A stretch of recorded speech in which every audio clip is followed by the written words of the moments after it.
All right, we are back live, episode 59. Yes, sir. Yes, Yeah. sir. Yes, sir. Yes, sir. Oh, title. I got mind control over Deebo. We are back live. Let me introduce myself, DJ Ish, to my left, co-founder, co-creator, co-producer, co-owner, recording artist.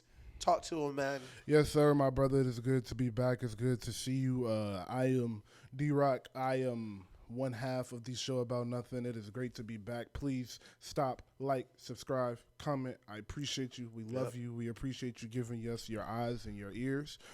If you're listening on Apple, go to YouTube and subscribe to that. Go to TikTok, in the bios, on everything you watching. Follow, do all that good stuff. We got a great show, though. I am very excited to be here, as always. So, as I always do, bro, how you been? Good, good. Holidays. It's been going. It's been going, yeah. This that month of the year for real, where everything's finality brings focus. So. For sure. It is like it's an interesting feeling, like being an adult. By the way, we here to shoot the shit today. We did our detailed pod last pod, so we here to shoot the shit. But like, it's interesting not growing up, but as you become an adult, you really do feel the energy shift around like Thanksgiving. Yeah. Like the energy of the year shifts to like, all right, let's either complete or let's transition into getting ready to start. Right. So I think that's an interesting transit. That's how I feel right now. It's like getting habits built. So when I do come into next year, I'm ready to go with finishing plans, creating new plans. Type shit for real. So yeah, same old. Do we need to salute anybody? Has anything happened? Salute. We probably won't talk about it much. So salute Zach Wilson. You tried, gang. Zach Wilson. Oh yeah, salute Zach Wilson. Yeah, tried. Salute to Tyler. Happy birthday. Happy belated birthday. Salute. My dog, Cobain. You feel me? Go get a Ty Cobain on Apple out Music. And got hydrated with Tyler at the Mexican restaurant. Yeah, I saw. I was watching the Beyonce movie, which is why I wasn't there. I've been had my tickets. Yeah, so Kayla texted me the day of and was like, "We going to dinner for Tyler's birthday?" And I was like, "Fuck." That's what happened to me too. It's like, we going to dinner for Tyler's birthday. I was like, all right, when? It was like, we just planned it. Okay. Yeah, so I couldn't make it. But I guess that could transition us right into Beyonce because, wow. Hey, man, go get a good woman and go to see that movie, brother. Oh, yeah, no, Go get a good woman and go see that movie, brother. I definitely have tickets for this week. I'm very excited. Shout out to the good woman I'm going with for sure. Because you love Homecoming, don't you? I love Homecoming. So I've watched that Homecoming live at least a couple times. Me too. So, yeah, it's that. It's that. Like that. I'm not gonna act like it's so much better because it's the same premise of Homecoming, but it is you get more of Beyonce in this movie than I think you did in Homecoming. Homecoming was more so about how she did Homecoming. And the band and everything. But this was more so, it had to do with how she put the show together, but she also spoke about life and how she was feeling and her reasonings for the music, for the album, where she was. So I don't want to spoil anything too crazy. I will say one thing, which is a little spoiler, but like nothing beginning. She said in the first 10 minutes of the movie. It's just about the stage. And I just wanted to bring it up because you're going to be so into that because you love Ye and the artistic, the design, visionary-esque version of Ye. And this film made me realize that Beyonce is that to the umpteenth degree. Right. Hold on real quick. And we're back. So, my bad, y'all. Some stuff happened. But as I was saying, I learned that Beyonce was, she's Beyonce. Like, she is this. But, like, seeing the attention to detail, right? Like, the little things that she is paying attention to, she is in charge of every single aspect of that show. There is no, like, they say she's the director of the show. There is no person she's going to. No. Right. Like, that's hard. You're coming to Beyonce. Like, if you need something to fix with the lights, you're going to Beyonce. Right. If you need to fix something with the band, you're coming to Beyonce. Like, if you got a question, you're coming to Beyonce. Okay. Or you're going to her assistant, and she's going to come ask you, and she'll give you. So she literally had a hand in every single thing you saw, from the stage design, the screen, the set list, the way the songs were mixed, all of it. She has a hand in all of it. That's and awesome. and The spoiler is, which isn't like too much of a spoiler because I think it's already on the internet, but it took her 4 years to plan this tour. Oh, wow. And hearing that, it brings like a real gratification to like be able to witness what she is doing. And like I say this a lot, like I am the most grateful person when it comes to these artists. Like I feel that way really strongly like when I get to see Kanye do something like wholeheartedly. Like when you see a visionary like really have a vision and put everything into place. Yeah, and get to see it like exactly how they want it. Bro, like that, and like you're not stopping till it is what it's supposed to be. I'm not going on this tour till it's perfect. Yeah. I'm not putting this movie out till it's perfect. She directed the movie. She said crazy. She was up 24 hours, would take her kids to school, go direct the movie, come home, take a shower, go to sleep, wake up, take her kids back to the movie. Like 24 hours, 6 in the morning. Like she was directing, putting everything together for the movie. So it's just like, it's inspirational. Like I saw a lot of people, their take from it was, damn, like she really inspires me and makes me feel like I can do anything because when you get money and you get this influence and this power, power wasn't right, but just the money, the fame, and the influence. Yeah. I think people forget the work that goes into staying at the level you are. Right. So it is like, yeah, bro, it's real hard for you. I'll take myself for example. Like it's real hard for you to like really post some videos sometimes, or it's real hard for you to sit and edit or something like that. And you not broke, but you know what I mean. Like you ain't nowhere near where you trying to eventually get to. So in your mind, you broke, you struggling, you got to work, you got family to take care of, you got stuff you need to be doing, and you got to pursue this passion project. And you like, man, I wish I was made it already. Right. Had the money, had all the time, but like, shawty, she working harder than me. Literally 24/7. They still working harder than you. Yep. Like that's what you like. They are still working harder than you. Yep. It just looks more fun. Because they got more money. Yeah, because they Beyonce. And because they Beyonce. Or because they Drake. Or because they Kanye. And they got the millions to back it. And they don't ever look like they stressed out. But, dog, when you don't see them, they are working. Blood, sweat, and tears. Ain't showered in 12 hours in the studio, tank top hot. Ain't 8 and 6 hours because you trying to get this melody. Like, they are doing that. Yeah. And so, I really came out of there just inspired.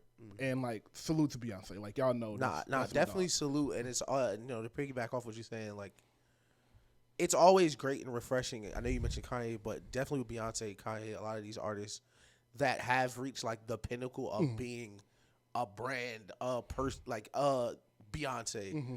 It's still an artist under there. Yes, it's not just she's Beyonce. Like it's an artist under there. Who is that person? Because they are an artist at heart. Yes, it's not just they're doing this to make money. Yes, like the art is always being pushed. That's so important. Like perfection. Yeah. The art is always the number one thing. It's not that I'm Beyonce, so I want to go be Beyonce. It's that, no, I love this. Yeah. And she started every show with, like, you're letting me live my dream. Like, I still dream to do this. I love to be on stage. I love to perform in front of people. So the art is always going to come first no matter what money, power, fame she has. The greats, all of the greats. You see, like, I use Wayne for an example. Like, I don't think Wayne is the per se visionary, like he ain't directing music videos and putting on crazy shows, but like he loves that music shit, and he really gets the music shit and knows how to make a song, knows how to rap on anything, blah blah blah. And I say, like, he is still in the studio for 12 hours a night, 10 hours a night. At this 25 years in, hundreds of millions up, you still in the studio 12 hours. Facts. Kanye, billions up, don't created everything you can possibly create, still making music just because. Like, it lives in them, and I think that's so important too for younger artists, younger creators to see. Like, it's one of those type movies, like how you watch Genius and you just leave feeling inspired. Like, bro, like he really just had a vision and did it. Like, just no by any means necessary. 5 beats a day for 3 summers. You feel me? So yeah, shout out to Beyonce, and then shout out Taylor Swift. Oh, and shout out to Taylor Swift. Person of the year. Person of the year. Well deserved. Well deserved, bro. She's had an amazing year. I think Taylor Swift and Beyonce showed you what pop stars used to really be like. Yeah, that's a fact. Like, it's been kind of quiet because of the pandemic, and, you know, like, pop stars cost a lot of money to move around and everything. So they really showed y'all, like, nah, this is what the biggest really look like. we in the middle of a scary problem right now from Taylor Swift. Man, she dropped some new music. Fam, listen, them concerts are different. They're different. Listen, them concerts are different, bro. They're different. People don't get it. Because it's very easy how disconnected we are from that side. Of course. Man, like they're real deal different. Shit you ain't never seen before. It's 60,000 people like she screaming changed every the word. local economy. Like it's like that. It's really impressive. Shout out to her. Concerts look crazy. She'll, who knows where she's headed. Until this Beyonce and Taylor Swift tour, like I'm sure this happened with Michael and Prince and them, but like I had never seen anybody come in here. Like I saw a tweet from somebody and it was like when Beyonce, I don't think it was Atlanta, but I'll use it for an example. When Beyonce came into Atlanta, she added $300 million to the said economy because of the shopping, the dining, the clubs, the Ubers, and everything. All that stuff. And Taylor Swift was the same thing. I think she was in like Nashville, and it was like she added $500-600 million to the company. Yeah. Like what? I ironically enough, when I was in business school, I did a project on Drake, and it was similar to that impact, but the project was his impact over the year in Toronto. Over the year, okay. Over 2016 from January to like December, I think. He added $1 billion of GDP in Toronto. Like I think he had OVO Fest. Like he had a bunch of stuff. That's nuts. That's the same thing with Brian in Cleveland too. Yeah, exactly. When he left Cleveland. Exactly. That is crazy, man. But for Taylor Swift and Beyonce, like Taylor Swift, like paying, like completely shutting down Martin. Bruh. Only being Taylor Swift fans. Bruh. It's honestly amazing. I mean, salute to her. We don't get too many Taylor Swift shout outs on here. Nah. But definitely shout out to Swiftie on that one. And the last thing I will say, because I said this when it happened, but people standing outside your stadium to hear your concert is absurd. That's absurd. That's seriously absurd. And listen, man, I don't know the Taylor Swift songs, but the concert videos look nuts. I'm gonna watch the performance. It's coming out on. I saw a clip. I'm gonna watch that movie because I wanted to go see it in the movies, and Taylor was like, "We're not doing it," and I was like, "You're right. I'm not going to see it." I was like, let's reel it back." And I love the art, bro. I be loving the art for real. And she was like, "Daniel, think about who's gonna be in the Taylor Swift movie." And I was like, "Okay, yeah, I'm tripping." That's gonna be a crazy look. That's gonna be a crazy look. So I never went, and I'm probably gonna take that part out of the show. But what's up to the Patreon? Right, so, but she's releasing it on DVD first because that's gonna sell out too. Facts. And then she's gonna probably release it. I'm assuming probably like on Apple TV or something like that.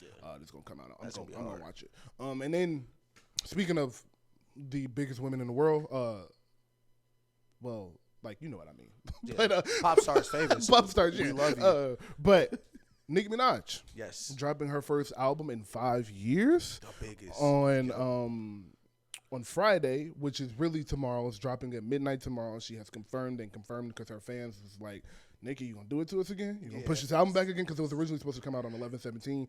Yep. But samples, clearance, all of that good shit. Drake. So Drake.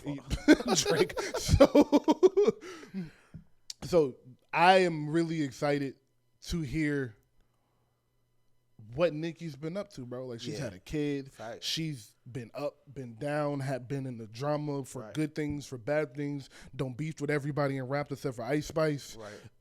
So, and she says it's features on here you won't believe, like from megastars. Of course, the Wayne and Drake are on there. Young Money on top since '09. You feel me? We do it big. Yeah. But that was my owl. But I'm excited. I know we got good women in our life, so there's no way we're going to escape this Nicki album. Yeah, right? no, I'm for sure going to hear this Nicki album. We are both going to hear this Nicki album a lot. I know a lot of Barbs. Shout out to Barbs, man. There's some good women in the Barbs. Man, there's some good women in the Barbs, some good women, brother. I'm really excited for it, for real. Listen, whenever Nicki drop, it's just good to be outside a little bit. God. It's just good to be around some nice. The energy's just different, bro. I'm telling you, man. Like hey, listen, I like Nicki. I like the Nicki Minaj music. A lot of it, of course, is not for me. No, she's not writing these songs for me. But it's gonna be a feel in there, though. Yeah, for sure. Seeing Green. Yeah, that's Seeing Green verse. Yeah, that's a nigga verse. I'm telling that's the verse for the niggas. That was on Nicki's last project too. That's a verse for the niggas. Itty Bitty Piggy. That's for the niggas. 5 years since Seeing Green came out. Jesus Christ. No. That was a mixtape. Oh, okay. She that was all right, good. Her first mixtape, Itty Bitty, on that. I think she added like 2 songs on there. Yeah. But nah, that the first album since she was beefing with Travis Scott and Stormy. Oh yeah. That's the last time she dropped. That was 2018. Yes. That was 5 years ago. Yes. That's crazy. Yes. Jesus That was Christ. the last time Nicki Minaj dropped the album. Man. She went into hiding. She was quiet for a minute. Nah, you weren't even seeing her. Yeah, I expect this to be a really big project. I do too.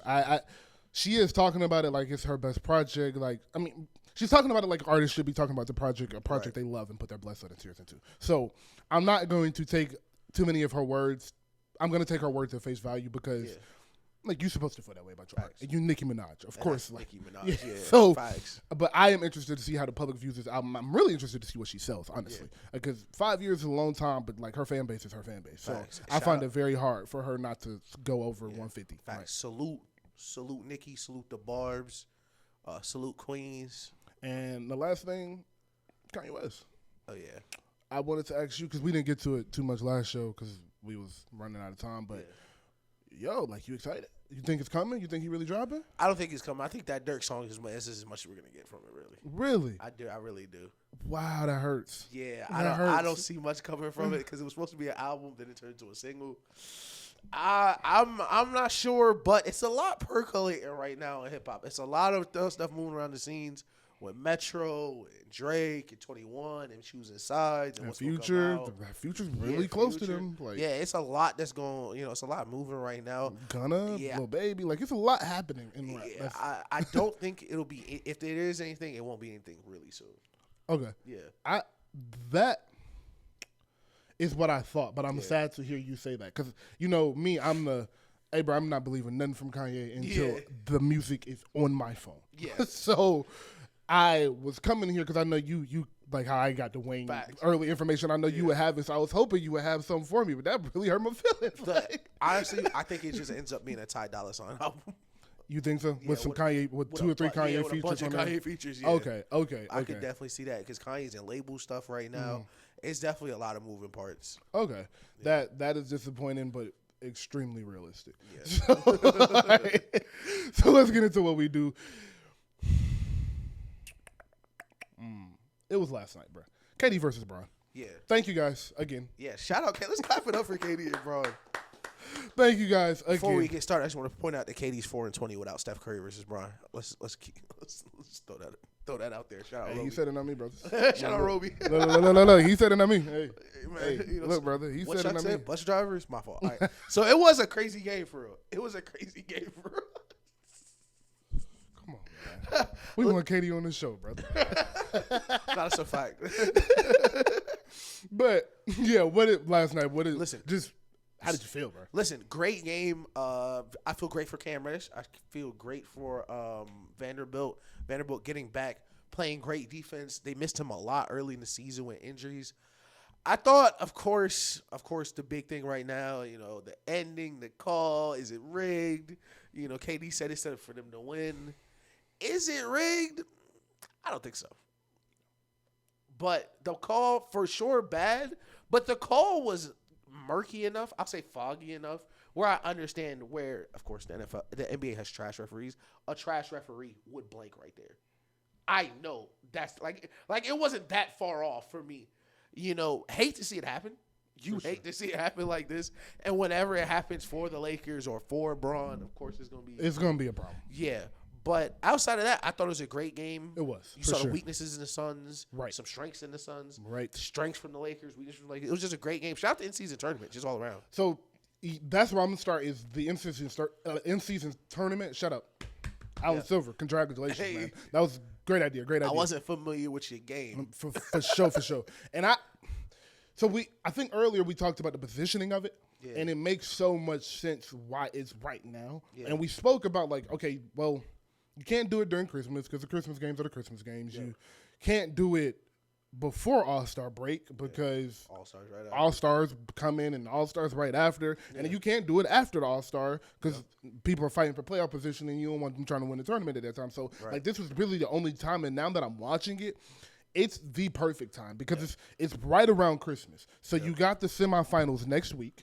And next week you're going to be in Vegas. The coverage is going to be nice. Yep. And what you think they're going to be doing? Yep. On Christmas Day, on Christmas Day, on Christmas Day, on Christmas Day. Commercial after commercial. They got TNT and ESPN coming together because I'm sure the NBA had a part in that. Was like, hey, that's going to be good money for us. That brings both of our big networks together that are producing our putting out our products. So congratulations to Adam Silver because this was a money. Like, they've been playing hard. The crowds have been playoff level crowds. Facts. The players have been playing. Like, the stars are like, no, I'm going back in the game. Yeah. I remember, like, I hate the Warriors. But the Warriors game, like, Steph did not come out the fourth quarter. They tried to win that game. Which is crazy. They're so ass. But they gonna find a way to lose to Portland tonight. I promise. But they gonna be up. They gonna be up at 30. Anthony Simons step back mid range for the game. He not even playing. They still gonna lose. That's so Scoop bad. finna drop his career high. That's so Scoop funny. finna drop his career high tonight. I'm calling it. So Nah, but as far as the call, I know everybody's been dissecting it. I'll just throw out my 2 cents. You can't call a timeout with your voice. And I don't know if that's changed, but I remember Kobe and them forcing that jump ball on Steve Nash because you can't call a timeout with your voice. After that, I don't really got an opinion on it, but I thought it was a little and that was his excuse was that, like, when LeBron said timeout, Yeah. like, Austin Reeves had possession, but exactly, you're not supposed to be able to call a timeout with your voice. Yeah. But I agree, bro. Like, it's an honest mistake. It's a mistake that's very understandable when LeBron's yelling at you for a timeout, and they did I'd have give the him a ball. call time. I'd give him a call time. I'd give him a time. Bro, like, you gonna get that call. Like, I'd have put time back on the clock, like too. if Austin Reeves was calling for that timeout, I don't know if they get. I don't hear him. No, I don't know if I hear him. But Bron calling for that timeout, yeah, I'm Cam not Reddish surprised. not getting that timeout. And I will say, bro, y'all deserve to lose that game. 22 turnovers. 22 turnovers, y'all deserve to lose that Yep. game, bro. Y'all deserve it. Y'all. Right now, I'm gonna say second best player because KD been looking disgusting lately. I'm gonna say y'all second best player did not show up and play to the standard that he was supposed to for y'all to win this game. So everything went in the Lakers' favor as well. And I'm a strong believer that when you play hard, you get rewarded for that shit. Yep. And see, listen, the Lakers play really good defense. They play really good defense, bro. And if you're a team like the Suns without a primary ball handler, you know, trying to, I don't want to say like buck the system, but like, yeah, we don't need a PG. Mm-hmm. Against some teams, you will. Against teams with Jared Vanderbilt, Cam Reddish, and Anthony Davis, probably will. You don't need them against the Warriors. Exactly. Because they're ass. Literally. Yeah, they're so bad. They're not even on the board today. Nope, took them off. Wasn't doing it today. So, but you're right about the Booker thing. The Booker, I do think in the playoffs it is going to become a issue that he is not a real point guard. Yeah. That is what I will say. I think that is going to become an issue for the Suns against the great teams, against the Lakers. I'm actually going to leave it there. Yeah. Until they get to the finals and play the Bucks and the Celtics, it will become an issue then. Yeah. But I will say because of Jokic, I think Devin Booker running pick and roll and not being a point guard will be okay because of how he will be able to explode Jokic. Now, we're a long time from that. How they guard him and all of that will be very different. Yeah, so they fried them last year for sure. They fried them last year. So, but Devin Booker was shooting 80% from the field. That's a fact. So I will also point out it's cause of concern versus Minnesota as well. Thank you. I'm thinking of big teams that can switch. Yep. And the Lakers and Minnesota, for sure. That's going to be a war. That's going to be a war. Yeah. I 100% believe that they messed up getting rid of Chris Paul. Now, I know you couldn't have, but I would have worked out a deal where I'm going to trade Chris Paul. They going to buy him out, and then I'm going to give him a vet minimum or something. And it still may happen. Listen. Shit. Look, the way them sorry ass niggas looking. It still may happen, man. They said Mike Dunleavy's a businessman first. Dog, like, them boys so sorry. #1 seed trying to improve, by the way. Come on now. So, man, this mic is killing me today. So, where was I going? What were we talking Chris about? Paul. Chris Paul. Yeah, so I think getting rid of Chris Paul really is going to hurt them because, like, the version of Chris Paul I'm seeing would fit seamlessly with this Suns team because, like, he don't want to shoot now. Like, we're having to make him shoot because can't nobody else score. But he, at the beginning of the first 10 games of the season when they was clicking, he wasn't shooting. He was not trying to shoot because you came in here and said that. He was like, the beauty in it is Chris Paul don't even got to score. We're asking you to facilitate. And then everybody went in the slump at the same time. So I will say, the Lakers, them boys look good, man. Yeah, LeBron look good. Them boys look good. Now, I said, they going to be okay. They gonna be a top 4 seed. I figured they would be a top 4 seed. I thought AD would stay healthy this year because I think they figured out how to manage his body. Yeah.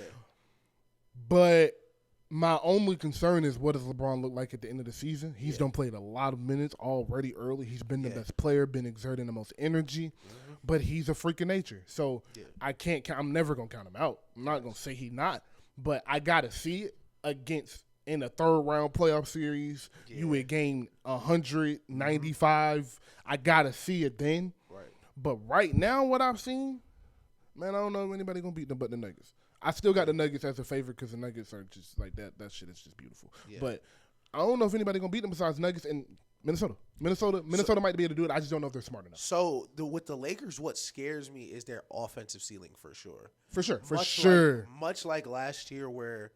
You know, as we've always said, I've been a huge leader in this. The Lakers are a defensive team. Mm-hmm.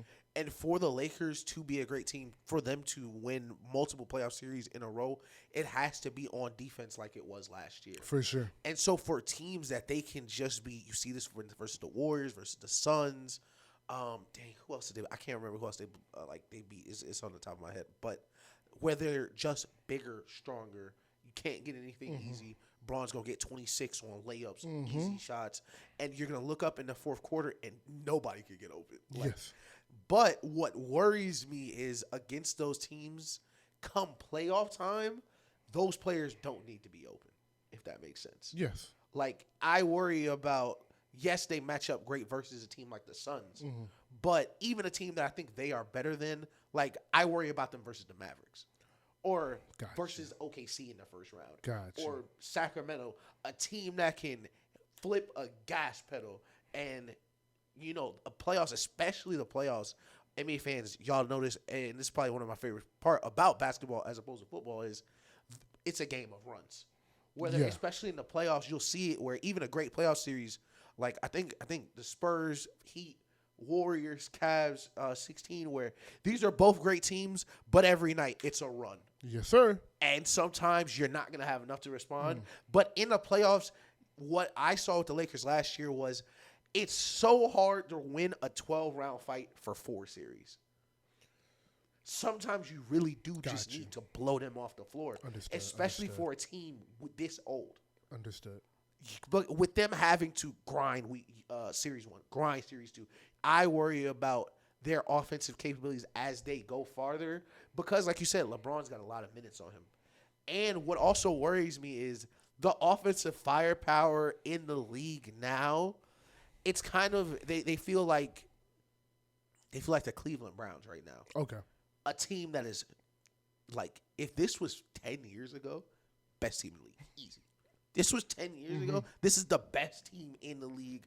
Finals favorite. They got great wings, great defense, and they play together. But the game is so different where it's the playoffs. Yeah, you play great defense, and they got 115. And we need and they're gonna need people to step up. So Cam Reddish is playing great. Vanderbilt's back. Austin Reeves playing a little better. He was slumped for a while, but I think they'll be pretty good, and I think they'll be a top 4 seed, like you said. Agreed. So if we want to harp on the negatives just real quick. Well, actually, first, because you went negative, I'm going to go positive real quick. I want to say thank you again to LeBron because what bro is doing is absurd. Like I don't want to dismiss that. Like that shit is just normal. He's like, the oldest player in the league now. He's the oldest player in the NBA. Yeah. And he has arguably been one of the 5 best players. It's reaching Tom Brady territory. Like I'm dead ass. It's reaching Tom Brady territory. Like Tom Brady was 40. Yeah, he was 4 years older, but he was still the oldest player. This is basically like that because Tom went to college. Bron did this straight out of high school. Yes. So if you really do the numbers, they are right there. Yes. Like, he's played the most minutes ever in life. Yeah. More than anybody ever in life. Did you see him finding out the coach was older than the coach? Yeah. He said, "Wow, I'm him." Wow. So I gotta stop doing it. He is simply just appreciate him, bro. Yeah. Just really appreciate what he is bringing to the game. Similar to how we started this with Beyonce and the GOATs. Just never cheating and always showing up. LeBron said, all right, in-season tournament. We playing for some. Fuck it. Let me go be LeBron. I'm cheap too. I'm cheap too. That $500K gonna do me good. I see why Jeff Teague pushed him. That shit would piss me off. That shit would make me mad. This nigga a billionaire diving off of loose balls for $500K. Like, yo, like, I deck you right here. I need this. Yeah.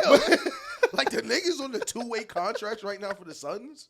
Like, could you imagine me in Jock Landale today? Like, you know how bad I'd be, nigga? Like, took Christmas money clean out your pocket.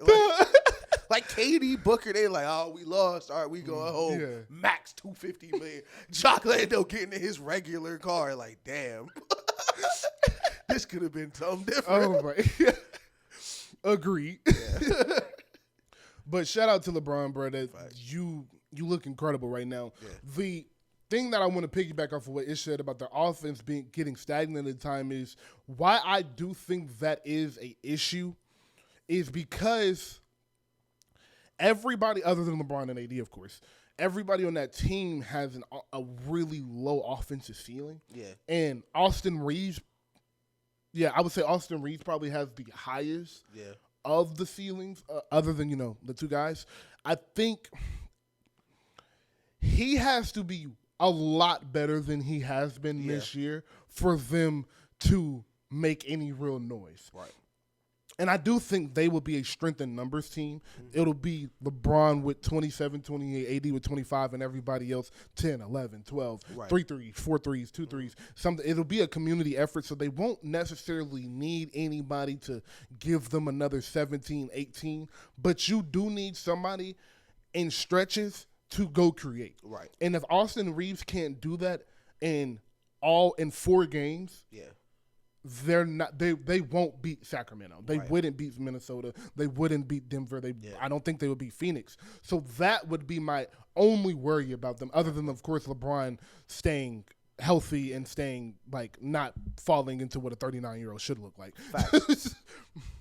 So absolutely. And 2 things to take a step further with that. One of my favorite things about the Laker bubble team is how important, and this is super underrated, this is for a different case for a different day, why I think Rondo's a top 5 point guard, but why Rondo's effect on that Lakers team was so underrated, because when Braun got to sit down, Rondo's playmaking and IQ was so high, they didn't have a huge drop-off with their offense. Because he was playing with AD. Literally.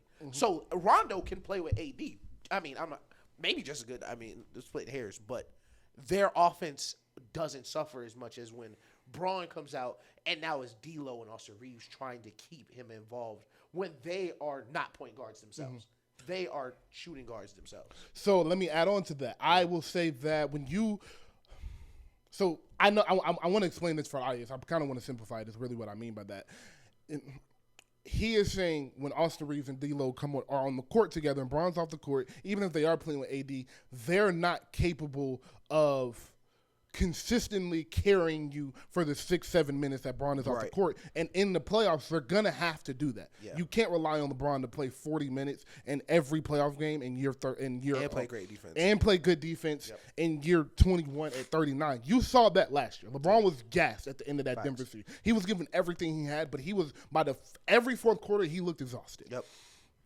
So you need somebody in the middle of the second quarter for a long stretch and the middle of the third quarter for a long stretch to carry the load. Or from the end of the third quarter to the beginning to a little bit to about the 10-9 minute mark of the fourth quarter so he can get his rest.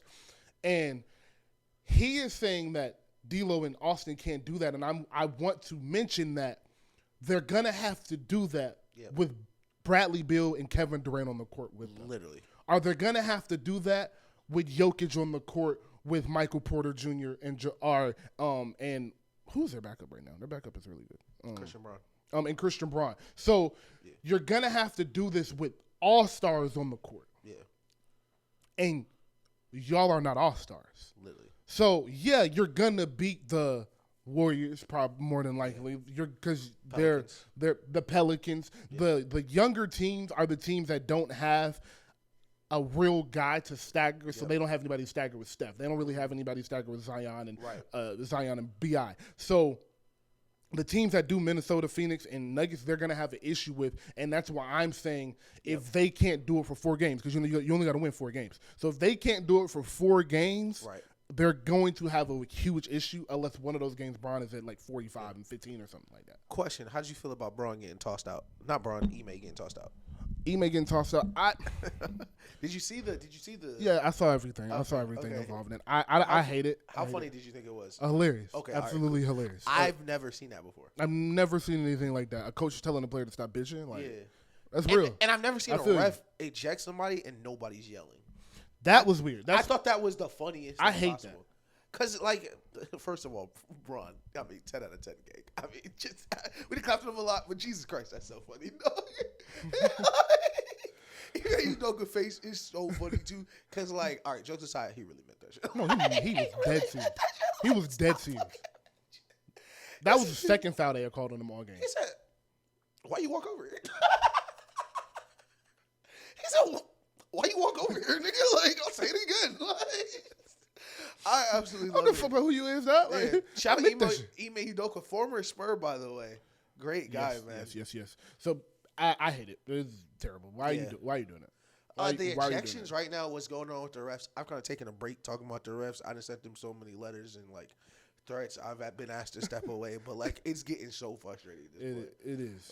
I was a proponent of the flop rule. We kind of came up with the flop rule, didn't get credit. It happens all the time. Of course not. But the flop call on Bron, getting text for hanging on the rim, JT getting tossed out, fam, can y'all just let these niggas play? Y'all are not the star of the show, bro. I don't know how many times we got to tell y'all that, but you guys are not the star. We're not here to see you guys. We're not. We're not here to see the refs, dog. And what my thing is, bro. They threw Giannis out in the first quarter, bro. Yo, and that was even funnier when he said what? He said, come get me. Bro, he said, come get me. But you know how scary that has to be? You know what Giannis been through? Do you know he couldn't get Giannis? Yo, come get me. You know that's why he told him to do it, because he couldn't. Come take me off the court. But you can't. My thing is, we are putting in rules, regulations, all-star, all-pro guidelines, first team this. You got to play this amount of games just for y'all to toss them out the game anyway. We are trying to get these niggas on the court, and y'all keep tossing them out. At some point, it got to stop. The Chris Paul stuff with Scott Foster, shout out Chris Paul. Listen, my fault, Dale. Just pretend I'm not going to say this. When you on a trash team, go ahead. Just get it off your chest for real. You can tell he been really waiting for a minute to get right with him. He said it a couple times to let him know, I mean this shit. You are a bitch. On my soul, nigga. My soul, dog. You are a boy.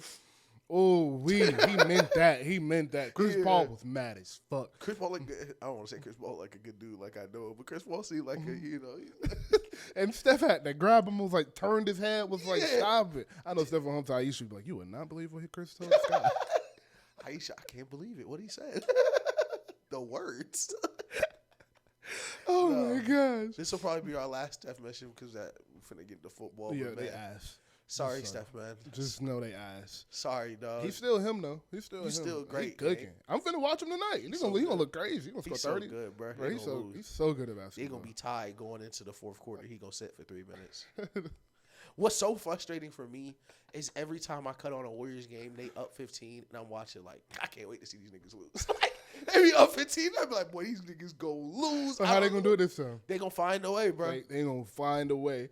But just shout out to the in-season tournament. And before I cannot, as a point guard lover, I have to give it up for Halliburton, my brother. Tyrese, bro, you've been balling, dog. Shout out Indianapolis. Trey, I've been having you back in the group chat. Trey, shout out Trey. Trey been last hooping. 5 games, averaging 30 and 8. Yeah, he stepped it up because I've been fighting for you in the group chat. I'm like, you've been here before. You've been doing it for a little minute. Tyrese ain't hit the playoffs, but Tyrese has been playing like the best point guard in basketball this year. We can argue Luka also because I throw Fox in there too. Also Fox, but Tyrese has had a couple of the 30 and 12, 28 and 12. Yeah. He has been cooking. He is an excellent passer, and just the plays too, like the shit. Yes, and the moment. He's showing up in the moments too. That's the other thing. It's not just It's not just the first quarter. I'm getting past the jump shot. I'm trying to get past. Yeah, I can't. I hate it. Somebody said he shoot like he moaned when he released the ball. I saw that. Shout out Dante in front of the show, I saw man. that, bro. He said, bro, like dude moan when he released the ball, man. He moaned, bro. Do you know how crazy that is? No, that's crazy. But I saw people talking about it earlier. So Howard, quick little, we don't have too many TikToks playing, but quick little PG rankings. Like, where are we right now? Shay, Hallie, Trey, Fox. So what are we ranking? We ranking that where they are based on this season, like who's been playing the best, or are we ranking if we want a playoff game and I got to pick a point guard who I want? I'll be consistent because I'm that guy. Playoff series start today. All right, playoff series starts today. You got Shay. You got Trey, Hallie, Fox. Let's just throw Brunson in there. Shout out Darren. Brunson. Okay, so we'll go with the guys that aren't definitely established yet. Okay, cool. Yeah, not Luka. Okay, cool. So starting playoff series today in order. Give me. Let me listen to names so I can make my list too. Shit. All right, give me. Starting off, give me Trey. Okay. I like that. Trey been there, done that. I know he ain't scared of the moment. Give me Trey first. Then give me Shay.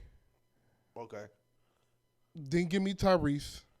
No, give me Fox. Then Tyrese. Then Brunson. Okay. That's how I go. Man, mine is kind of the same, but niggas gonna hate me for it. I'm expecting Tyrese to jump this list this year. Okay. Just I can't do it yet. I haven't seen him in the playoffs yet. So mine's similar. So I'm gonna go Trey first. Same reason I think Trey a killer. I was a nigga on this show that picked Trey to be the MVP. Started slow, but looking good. We still got a chance. Yeah, it's a long season. Still got a chance. Second, I'm gonna go Fox for real. Okay. Listen, that Golden State series, while it was a loss, still got to the playoffs. Still played great. Took him 7 games, averaging 30. Had a broken hand. I thought he played outside of his mind. He did. Right now, only player with 2 Player of the Week awards. I think he's playing crazy.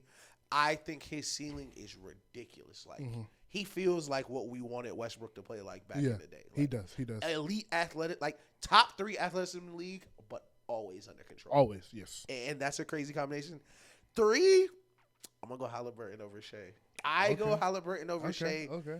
I think Halliburton is more of a playmaker than Shea, but I trust Halliburton's 3-level scoring more than I do Shea's in the playoffs, if that makes sense. Okay. And with Shea's, I don't want to say Shea's physical limitations, but him not being explosive causes problems versus a lot of certain type of perimeter defenders. Okay. And those are all over playoff teams. Yes. Like the lanky, strong, you're not going to get past me. Like I think it was... Oh, I forget which twin it is on the Pistons. Is it Oscar or Amen. Amen. So whichever the Pistons. No, it's sorry. It's sorry. Sorry if we get you backwards. But he had probably got that wrong. He had a great night versus Shea. Someone strong physically that can stay in front of you. And when you play teams like the Lakers, like the Timberwolves, who have big, strong athletes that will stay in front of you, I question his. I don't want to say I question, but I want to see him score in the playoffs consistently. Struggled last year in the play-in game versus the same Timberwolves team. And listen, he shoots a lot of free throws, He does. For better or for worse, but we'll see how it plays out. But after Halliburton, go Shea, and then I got Brunson last. Shout out JB. Shout out Villanova. So, I got...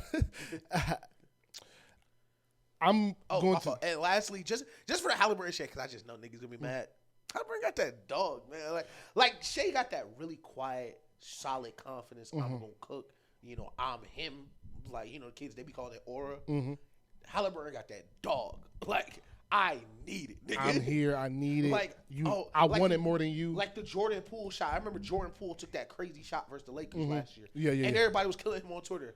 And Tyrese got on Twitter. Was like, I'd have shot that shit too. Yes, sir. Yes, I'd sir. have shot that bitch yes, sir. Too. And looking at his highlights, he absolutely would have jacked that bitch up. Yes. And listen, that's my type of guy for real. All right, so Shea. I love Shea's game, bro. Shea is a excellent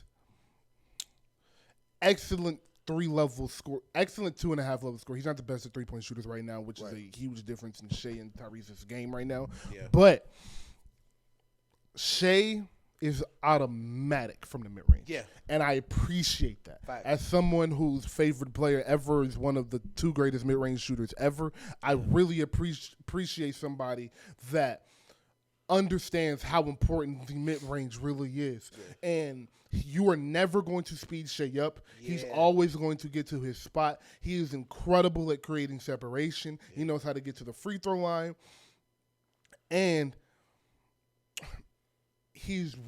I understand what you're saying about the explosiveness, but he's really good around the rim. Yeah. Below, he can get up if he needs to. He's 6'6", he's big. So I'm leaning towards Shea for that reason. I also want to go to Hallie and say that his ability to facilitate does make this an interesting conversation that I want to see play out this year. Yeah. Where I do think Shea is a better scorer than him, not even think he is a better scorer than him. Absolutely. The passer Halliburton is, he's one of the 4 or 5 best passers in the league. Yeah.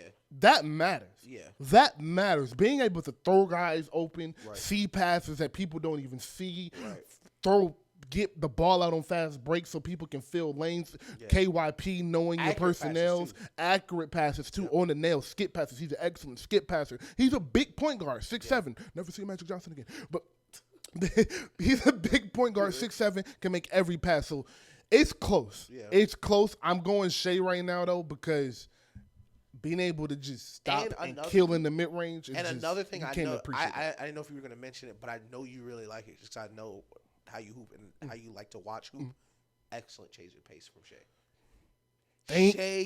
Explosiveness downhill is not how he scores a lot, but change of pace, great change of footwork with the ball, without the ball. It's really, you can see where he really works to be a great scorer. Excellent. I will say he reminds me a lot of Paul Pierce. Yeah, okay. Not nearly as big, I don't think he's as slow as Paul Pierce either. But Paul Pierce was one of those guys, wasn't fast, but you were never going to speed him up. He knew how to change pace. He had a really good first step. He knew how to get where he wanted to on the court. Shea is not by any means the fastest guy on the court. Who? PG. That's a good one. He reminds me just like PG. That's a good one. Just not dunking as much, but great handle. You don't think his handle is as good as he is because of his size. Yes. He's not moving as fast as you think he should be, so you're not thinking he's creating the separation. But footwork, length, strength to draw contact and create space from that. He has all those tools. I mean, the NBA is in a great place. It is. It truly is. Yeah. Man. All right. Back to the man's game. Yeah. Back to it was a man's game, boy. It's a man's game, brother. We're gonna get right into it. Before we get into the game this week, we got to get into the game. Yep. We got to get into this, man. So, my Eagles, man, my Eagles. They got their ass kicked, brother. They got their ass handed to them. Deebo told y'all was trash. Y'all shouldn't have won. Y'all ain't shit. And Deebo went in that motherfucking showed y'all what the fuck he was saying, you feel me? He showed y'all what he meant, what he felt, what he said, stood with it on his chest, stood on business, you feel me? Facts. Bro. Okay. Yeah. Let's phrase it. Let's have a question. Let's be talking about something. Yeah. Does this make you think the Eagles cannot beat the 49ers? I don't think – no. I don't think so. I don't think so. I think the Eagles absolutely can beat the 49ers, but they're not going to beat them that way. Okay. That is definitely what I believe. And I think the 49ers, as we have seen during all of Kyle Shanahan's tenure there and almost tenure as a play caller, I'd have to look back farther than Atlanta. But in my mind, there is a way to beat the 49ers. And you cannot be losing at halftime. and that is it. The stat is ridiculous. 49ers losing at halftime, I think the winning percentage is like he'd be the worst coach in the league. They do not come back. They cannot erase deficits. But the way they play and just the pure talent. I love watching the 49ers for a couple reasons. First, Kyle Shanahan's, of course, everybody loves watching play calling. He's a genius. The defense is so physical, so fundamentally correct. They give up. They try to give up nothing. But lastly, I am a simple guy for real. Your best players should be 85% of the offense. It shouldn't be Christian McCaffrey just had a 12-yard run. All right, let's get him out. Get him some water. Get Elijah Mitchell a carry. No. Line back up. And what I love about the 49ers is everybody's like, man, they got all pros everywhere. And they have great weapons everywhere. The difference is Kyle Shanahan makes you stop them every game. Every game, the game plan is CMC, Deebo, Kittle, move from there. And everybody else, Ayuk's probably above Kittle, depending on the matchup, how they feel out wide. But you're going to deal with them. You're going to deal with their talent in space. It's not like other teams where you'll see stretches where great players don't get the ball. When you're watching the 49ers, it's so amazing. It looks like a Madden game because they'll go a series where Deebo, Christian McCaffrey, Kittle, Deebo, Christian McCaffrey. And you're like, man, they got so much talent everywhere. Just get it to Chris. Literally. That's what he's so. But, yeah, they have a bunch of talent. But Kyle Shanahan, as a play caller, leans into it. Yes, he does. And that is why you see them blow out so many great teams. Yes. Because they are going to play their best unless you stop them. Everything you said is correct. I will go to the Eagles. Yep. To my question, does this mean that they cannot beat them? Absolutely not. Okay, bet. Football is a very unforgiving sport. Yep. And sometimes football lets you know that not finishing an opportunity can cost you. Yeah, oh yeah. They had a 14-0 lead in their hands, and that game might have been wrapped. Yeah. Because Brock Purdy looked shook the first two series. Literally. They had his number, but you let him get in a rhythm, and it was a wrap from there. Because that is what Ish is saying about San Fran is they have to get in a rhythm. They get in a rhythm, and then you're hitting all pro, Right. and now your line is in the rhythm. Your receivers downfield blocking is in the rhythm. Your quarterback is in the rhythm.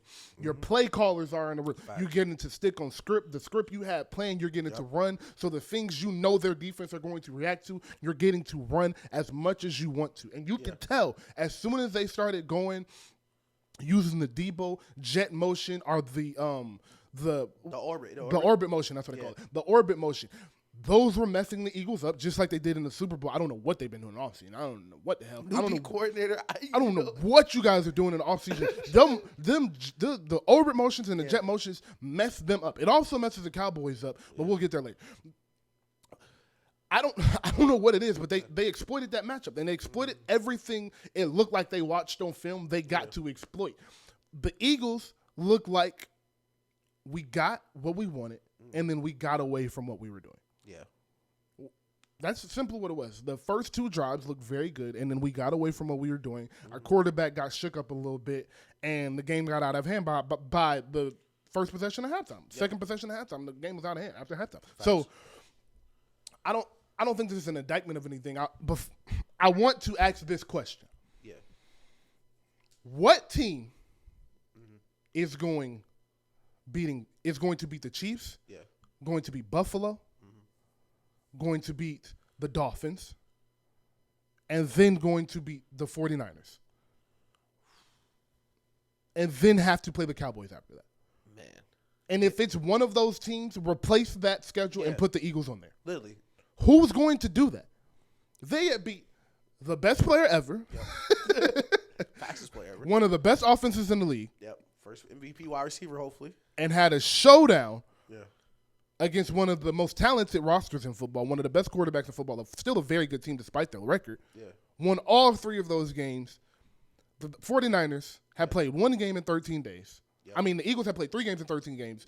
Niners played one. The Niners had played one. Yep.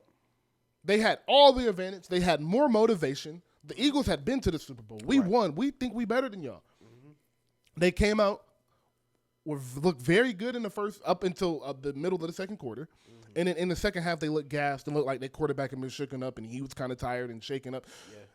They got beat. They got their ass kicked. Facts. The 49ers look like the best team in football. All the praise they're getting this week, they 100% deserve. Well, I'm going to get into how great they looked in a second. But slow your brakes on the Eagles. They're still the second best team in football at worst. If you want to put the Ravens or Chiefs in front of them, all right, cool. But like at worst, the third best team. Yeah. They have an incredible roster. They're still probably going to be in the NFC Championship. I get into it later. I expect them to beat Dallas this weekend. Pump the brakes. Yeah. No, I think The thing is, like people, like I'm higher in the Cowboys than some people are. But, you know, a lot of people are hung up on the 49ers loss. Like, oh, man, they can't play great teams. And, like we said, when the Cowboys went through the same thing, I'm not worried about them because you're not going to play the 49ers 18 weeks. You're not going to play the 49ers 4 or 5 times. Like, it is a different type of game. Yes. Like, same thing with the Ravens. You're not going to play Baltimore. You're not playing Lamar 17 times. And sometimes you do get your ass kicked. They get paid too. That's a great team. But leading up to it, just as a whole, just to transition to the 49ers, man, that was, you know, I know people wanted a closer game for Game of the Year. That shit was Game of the Year for me. The lead up, dressed in all black for a funeral. We talked before the week. He said, man, you called him trash. Anything you want to say? No. He stand on it. Stand on that. And then he go for the first touchdown. I'm like, damn, Deebo going crazy. The second one, he getting super loose. I'm like, oh, man, he going to be talking crazy. And that third one? The third one, it felt like, oh, yeah, this is over.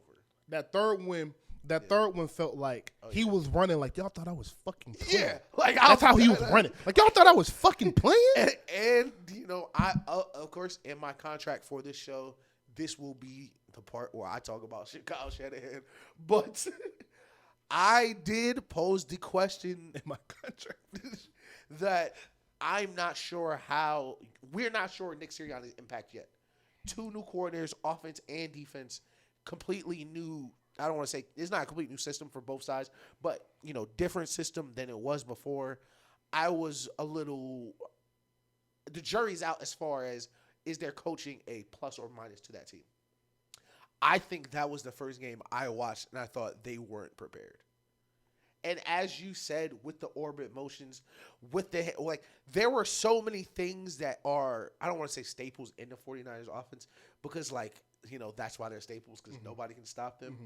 But with the talent the Eagles have, I thought they were a little unprepared for the task at hand. And I wanted to ask you, did you think that was because, I mean, we beat them already. We beat the brakes off them. We heard all their quarterbacks. They stink. We just going to do this again? Or do you think it is a little different now with the new D coordinator? Because their pass defense has been very vulnerable lately. The second option, 100%. I definitely think this is a situation where the coordinators got a chin check. Yeah. Like, okay, we got some things we need to work on. We got some things we may need to prepare a different way. Yeah. We may need to prepare a different way, and that's okay. It's necessary. Facts. I don't think this is an indictment on anybody on that coaching staff, other than maybe a tad bit the defensive coordinator, because after they got in a rhythm, Brock Purdy barely threw an incompletion, dog. Like, ball didn't hit the ground. Ball didn't hit the ground. Your pass rush, I'm not going to harp too much on the pass rush not being effective because the offensive line is very good. Yeah, I'm also not going to harp too much on the run defense because it's Christian McCaffrey and the San Francisco 49ers. But Brian Johnson, I would like him and Nick Sirianni to sit down together and figure out, all right, how are we going to run this ball? Yeah. Because we're not getting to the Super Bowl with Jalen Hurts being our best running back and quarterback. We've seen this movie before. We've seen Josh Allen. We've seen Cam Newton. Facts. We've seen Lamar Jackson. Yeah. It doesn't work. Cam got the closest, and when he saw one of the best defense we've seen in the past 2 years, it was like, yeah, okay, sure. It's not beat us with Jericho Cotchery. Do it. Yeah. No, that was such in hindsight, that's such a sad Super Bowl. Man. Man, you tell me about it. When I look at Jalen and I look at this offense, I see a quarterback that is comfortable. I see a quarterback that is not afraid of the moment, and I see a quarterback that can make every throw they're asking him to. Yeah. What I don't see when I see this offense is a run game and a intermediate pass game that they love to go to. Mm-hmm. It seems they go short or they go deep. Yeah. And that also reminds me of the 2015 Panthers. Right. I would like to see them run more 8 to 10 yard routes for AJ over the middle for Devontae. I know you can't do that too much with Devontae, of course. Right. But I would like you to get Devontae the ball maybe in open space more. Yeah, and you saw a little bit of that early in the game. Yes.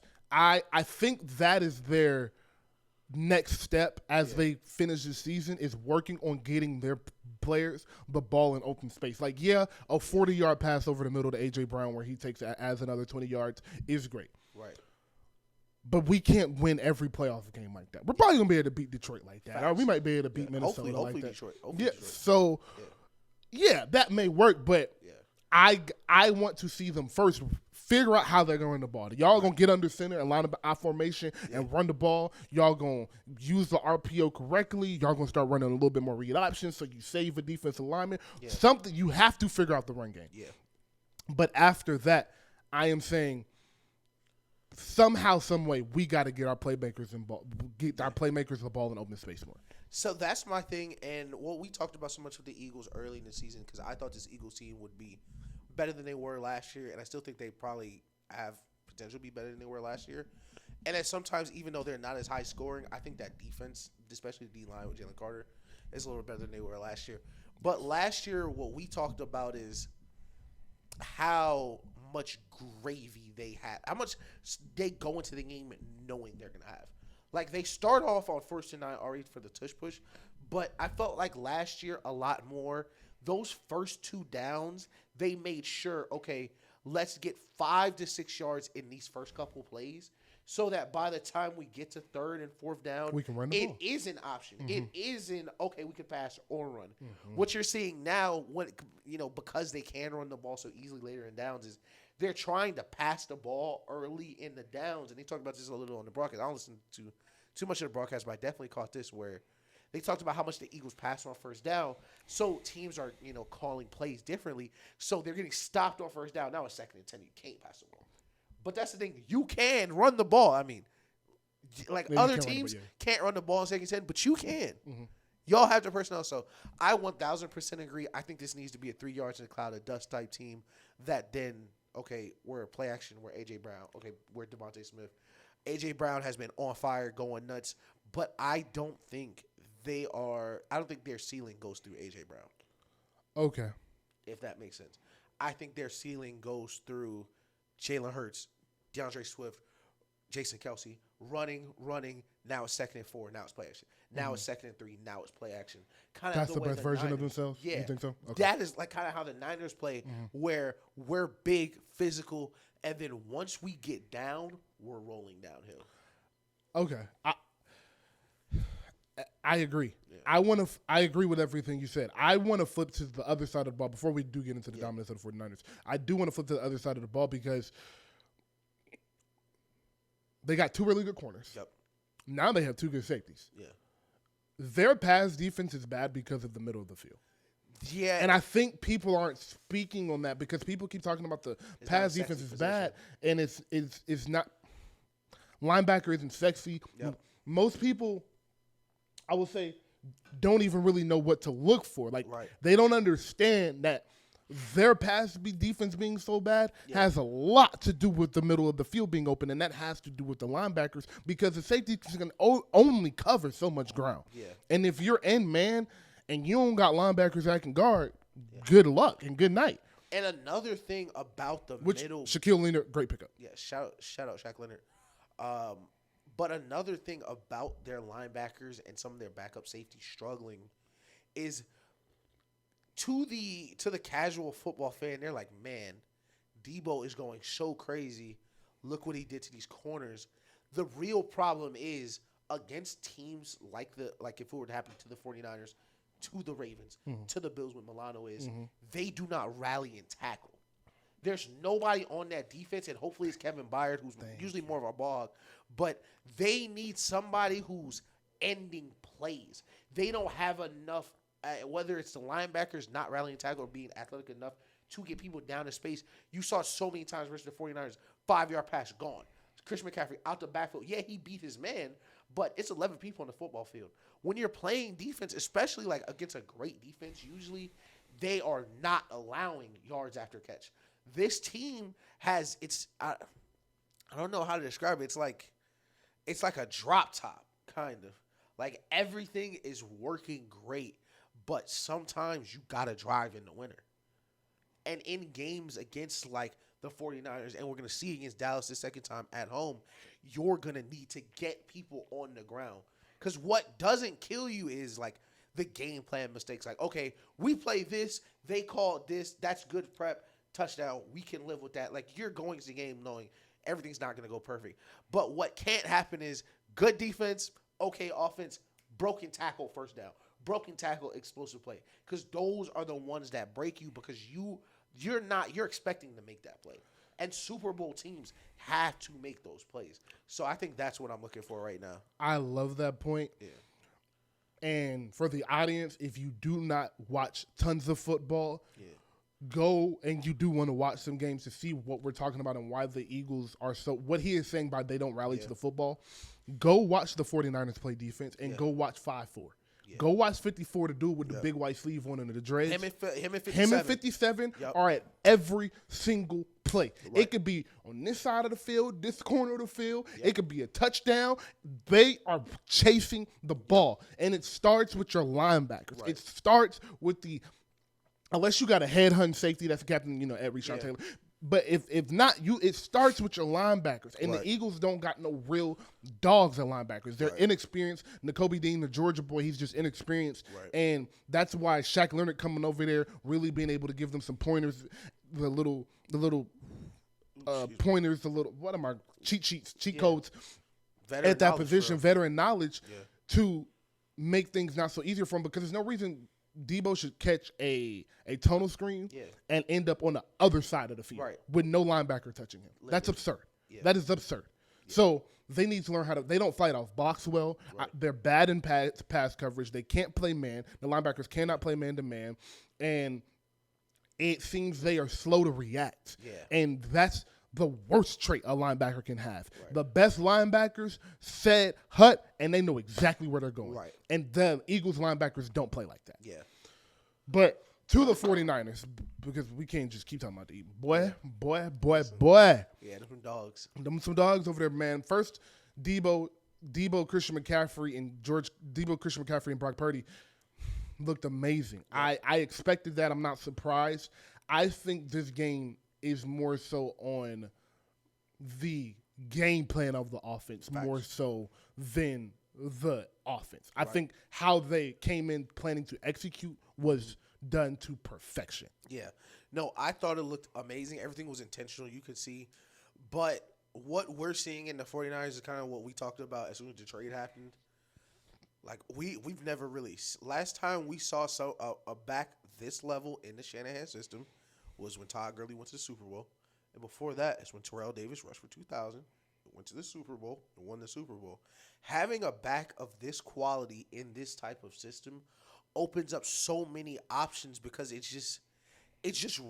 especially in football, it's kind of like having a really good center in basketball. There's, so much you can do on defense, but when it's 2nd and 2 and you can hand the ball off to Christian McCaffrey behind Trent Williams, it's just not a lot of answers. It's a man's game. And you see it with Christian McCaffrey where, man, the defense is playing great. But the thing about the Shanahan system is it's always an answer on the run play. And that's what separates it from so many other, coaching schemes where inside zone, power, things like that. You usually have, all right, this is the whole A gap, B gap. Or, okay, if that's not there, we're going to bounce it this way. With the Shanahan system, with the wide zone, and you can watch Christian McCaffrey sometimes do it, he's going, no, yes, or he'll take the first yes. But it's 6 or 7 answers he has to choose from. And if nobody breaks off their block, he'll just keep going. Mm-hmm. So it's always an answer. It's like a passing play that has a check down. Mm-hmm. They're always moving forward, and that is probably the hardest part about trying to stop the 49ers. And it's probably the funniest thing about the Brock Purdy thing is, like, everybody's like, man, we got to see him trailing. We got to see him in this.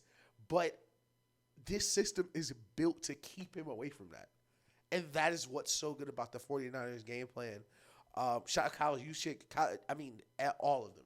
Ridiculous. Juwan Jennings, like, stiff arming. Like, that's when it really got bad.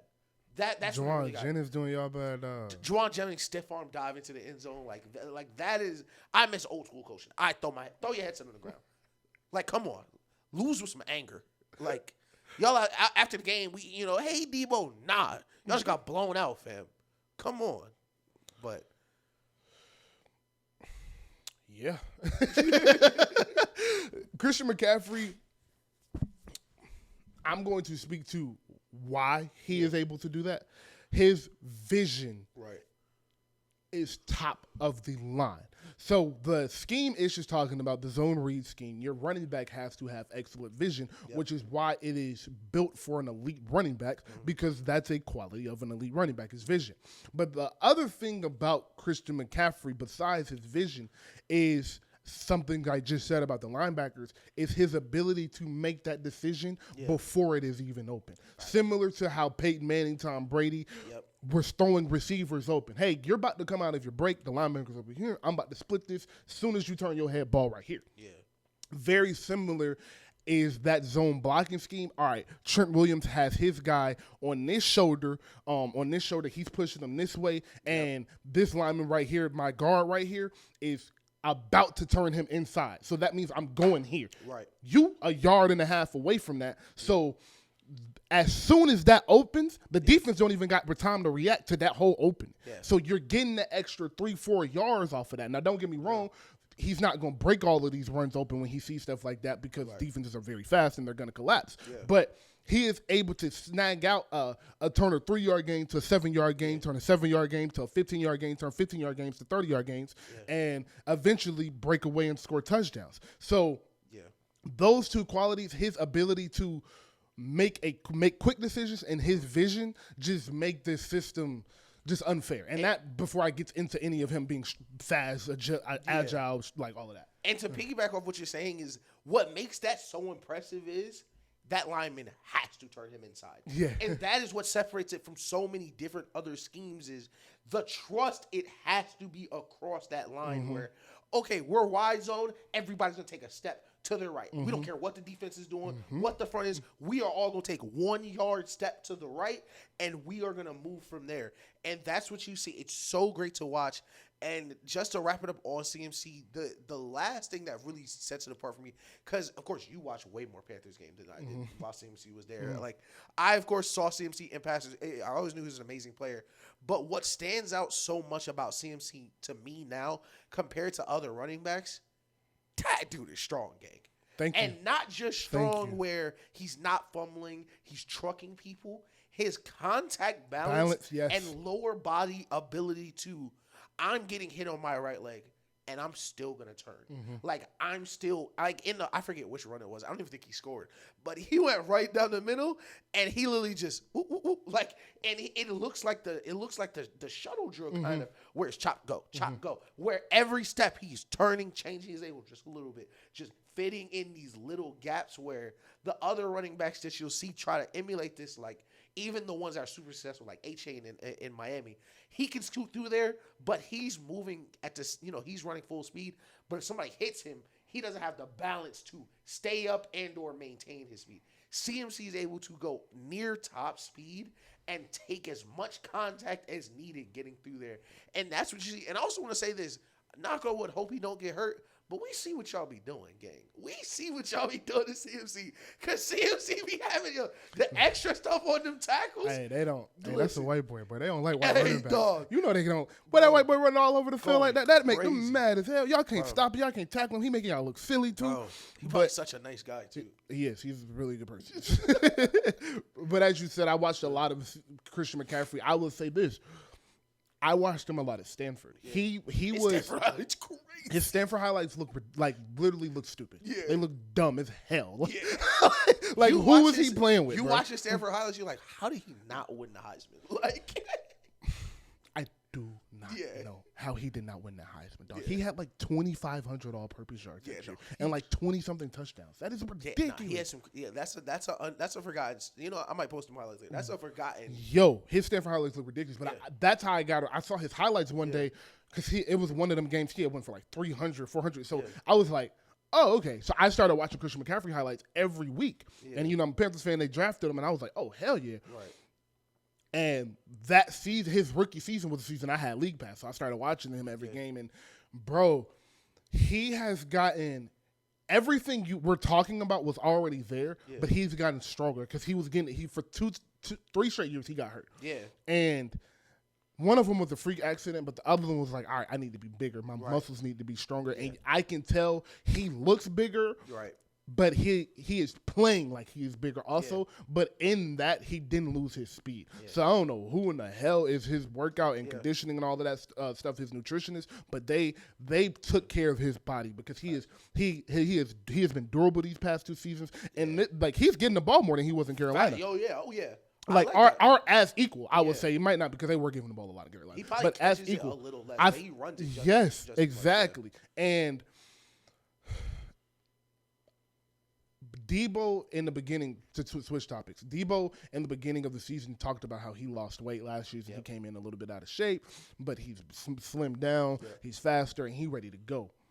And you see it. Oh, yeah. Every 49ers game I've watched this year, I see the difference in Deebo. I definitely thought he looked faster early this year when they blew out the Cowboys. Yes. But that first touchdown, he put his foot in the ground, and you're thinking, all right, they'll get him. No. Like, they didn't get close. No. And it's some we have athletes talked on that about the Eagles defense, a lot about the positioning and what they're doing. Bar none, there's some athletes on that defense. Slay, Bayard, what was the middle linebacker we just mentioned? Shaq. He wasn't there. Oh, Nakobe Dean. Nakobe Dean, he got wheels. That team has a lot of athletes on it. Yeah. And he was gone. Yeah. So, man, the 49ers look great. Yeah.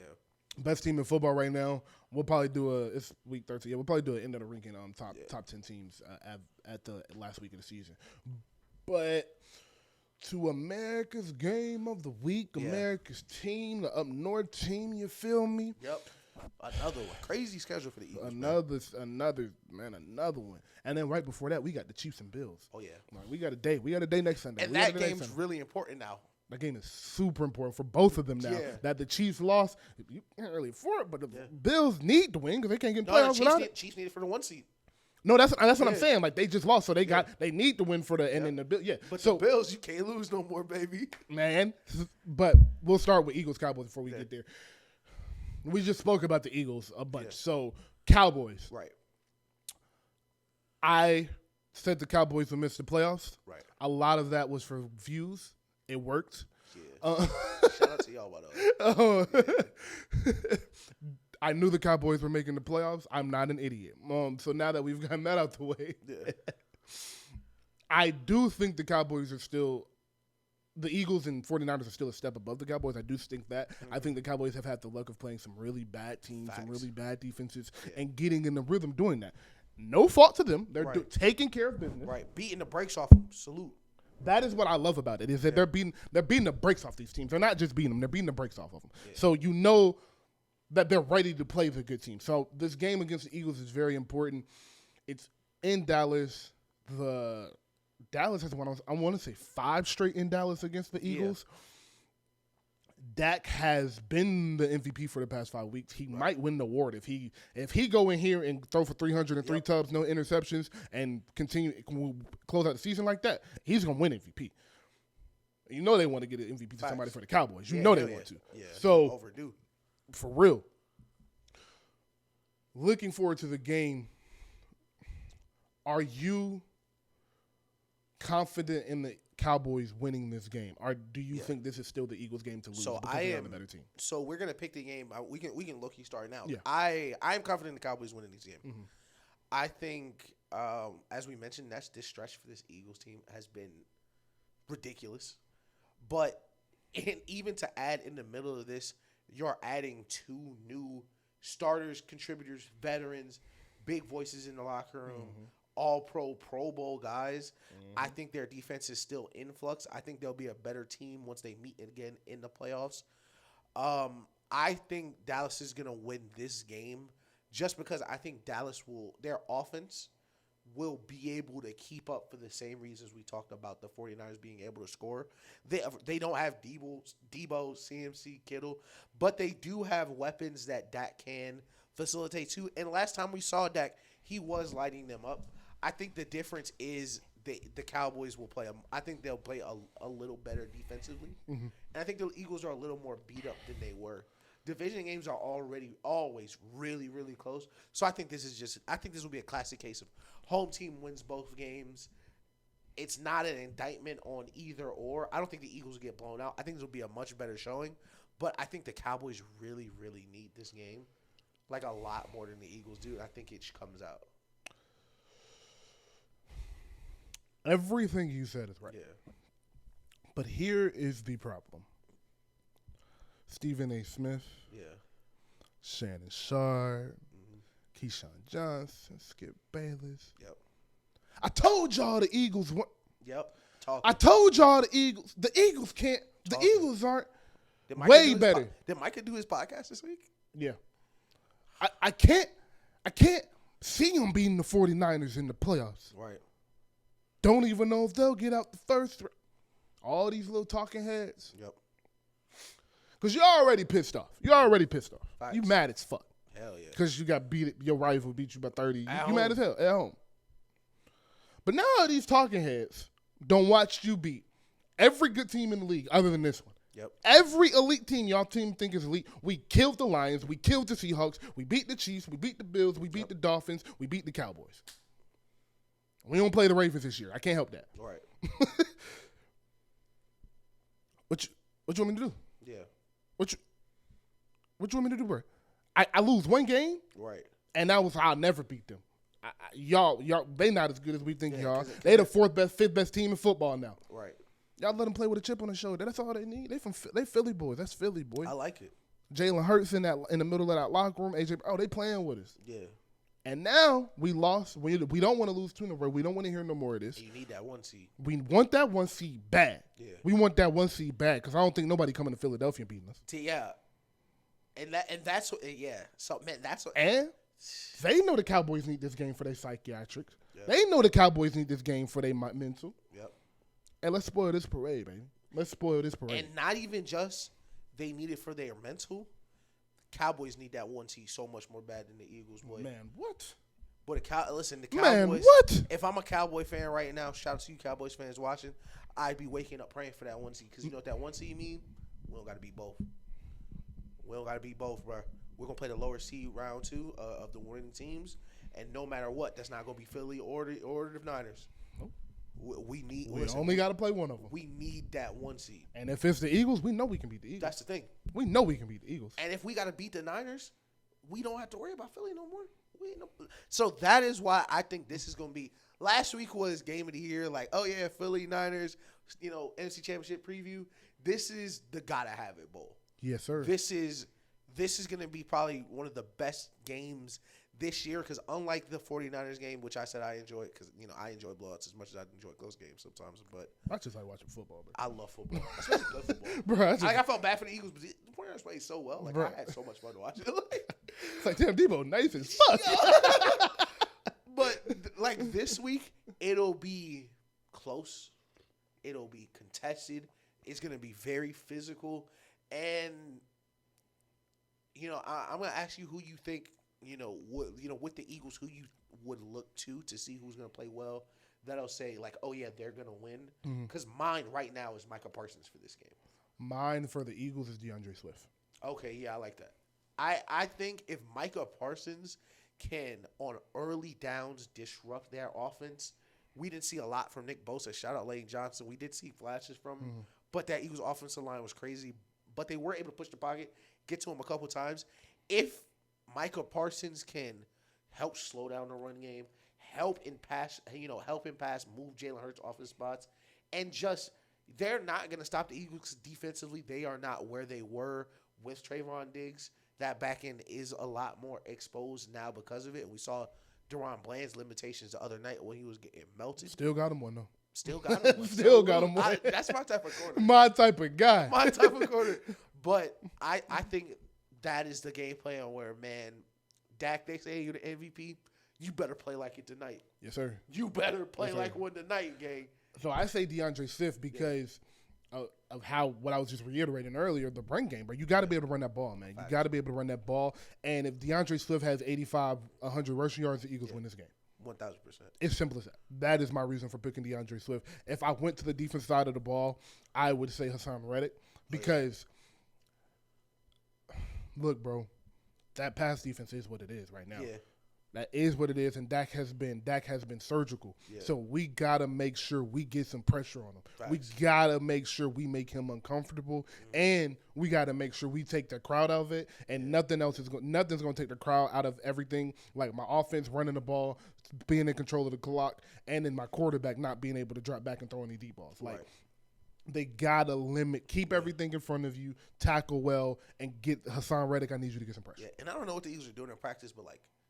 I would, if I was next year, I'd do a full practice and make every play niggas motion like 3 or 4 times. Just run around. Facts. Just motion back and forth. Facts. But Cowboys don't use as much motion, so they won't really run into that problem. But I don't give a fuck. See, every week. That's my problem with the NFL. That's why I think as a Patriots fan, I miss so much of the early 2000s.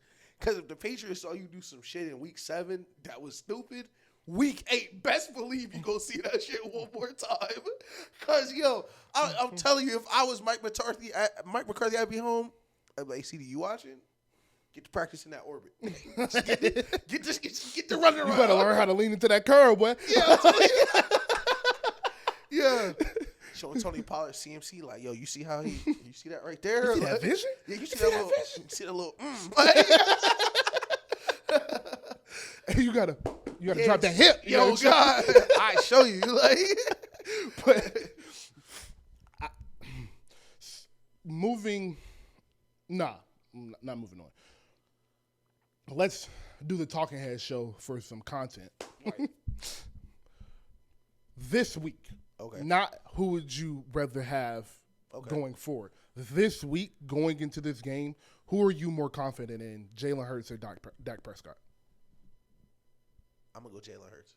I'm definitely going to go Jalen Hurts. Okay. And I give this nod to Jalen Hurts almost anybody except the top 5 QBs. I think Dak's playing like a top 5 QB. I think his stats are great. But with Dak, it's kind of I don't want to invoke Matt Ryan name for the hate comment I'll get. But, like, it is a little Matt Ryan-esque or, like, you feel like, man, he's playing great. But, boy, you just know it's coming. You just know it's coming, and it's going to be at the worst possible time. It'll be a 3-0 Eagles lead first quarter, and he'll let a pick 6 go. Or something like I just feel that. With Jalen, at least, I mean, they've only lost 2 games.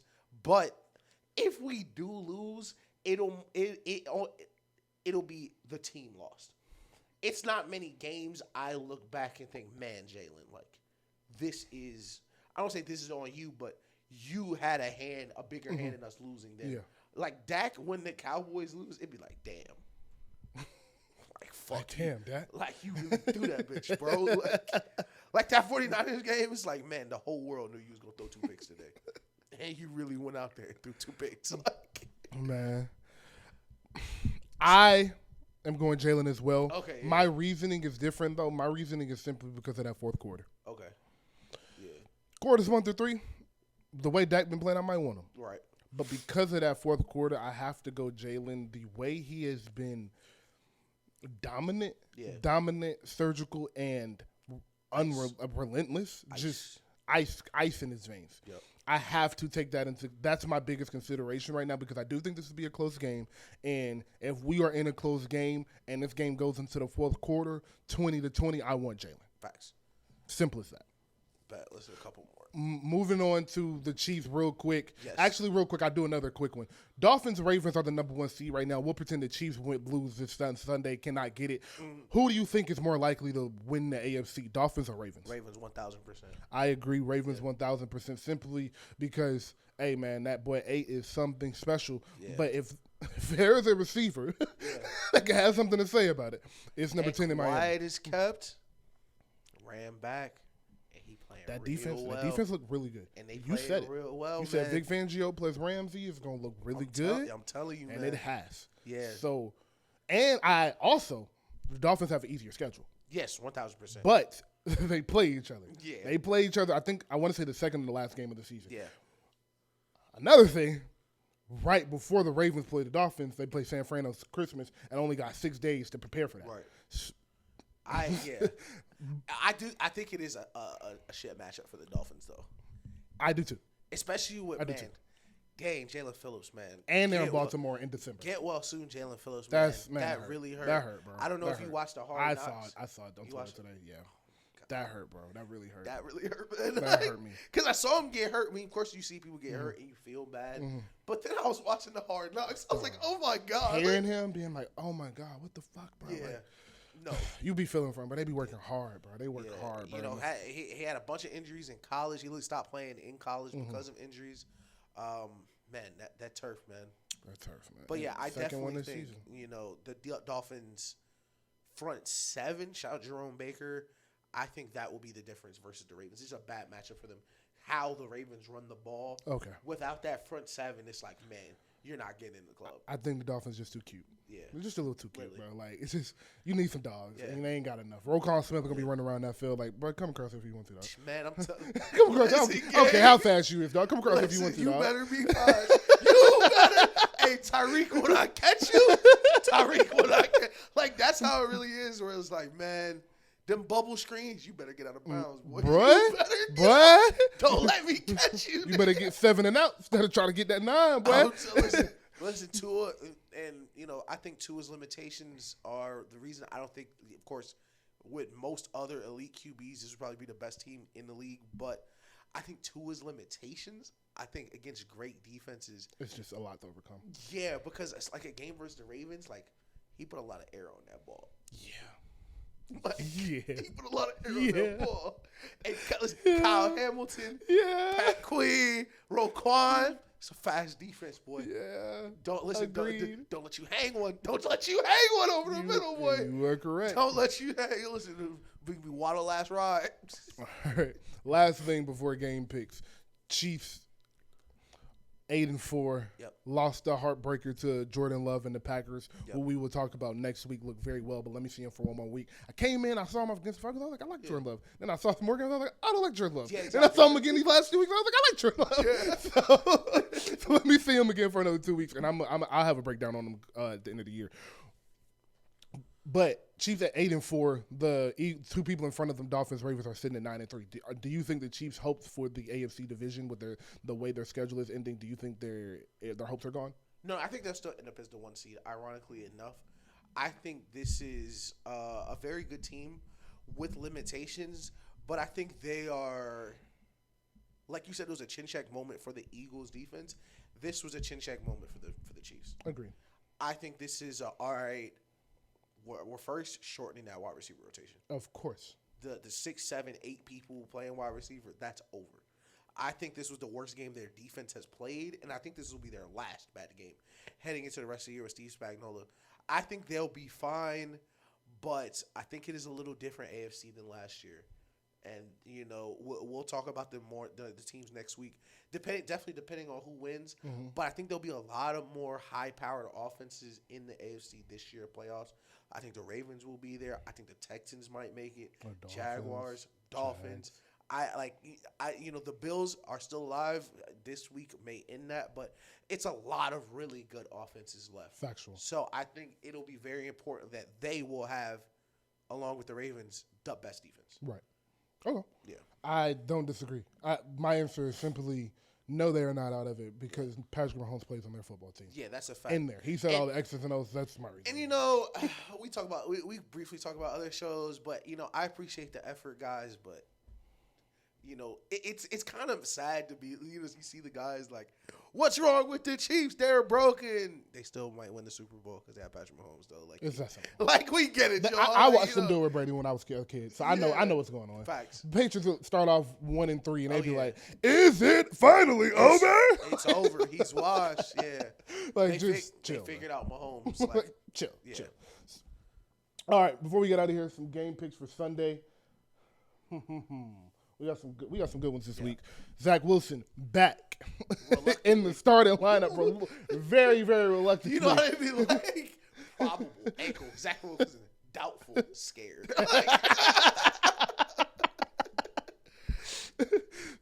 Texans, Jets. Who you got? Jets at home. Texans by $40 million. Understood. Ravens, Rams. Ravens at home.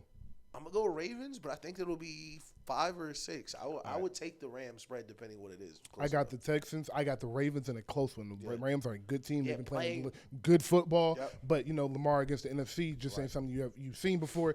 And so I'm going with the Ravens in this one. We will go Jags-Browns. Trevor Lawrence is probable. That disgusting injury just happened to be a sprain, and he's probable for this week. I'm going to go Browns. I don't think he plays high ankle sprain. I think they may sit him just to keep him, keep him 100%. I wouldn't send him out there versus Myles Garrett. I'm going to go Browns. I think they're going to, battle their backup QBs. Right. Yep. What? Oh, it's 2 Monday night games this week. Okay. Yeah. Bills, Chiefs. Yeah, they got flex. I'm tweaking. I'm going to go Chiefs. Bills, I said last week, but this is like, man, you're an A+ student. You didn't do homework all year. So now it's time to cram. And you know what? Sometimes you just run out of time, gang. All right. I don't know why I'm doing this, but I'm going Bills. I think I got some weird feeling the Bills going to win this game. I'm probably wrong. I hope you're right. Because they're coming off, the Chiefs are coming off a loss. Yeah. And people in the media talking about people don't figure it out 15. I just don't. I don't know. But I really feel like the Bills are going to make a good run at it. I think they're going to make a good run on it, and it's going to start today. Getting a chance to put a fork in Josh Allen and Sean McDermott. Yeah, bro.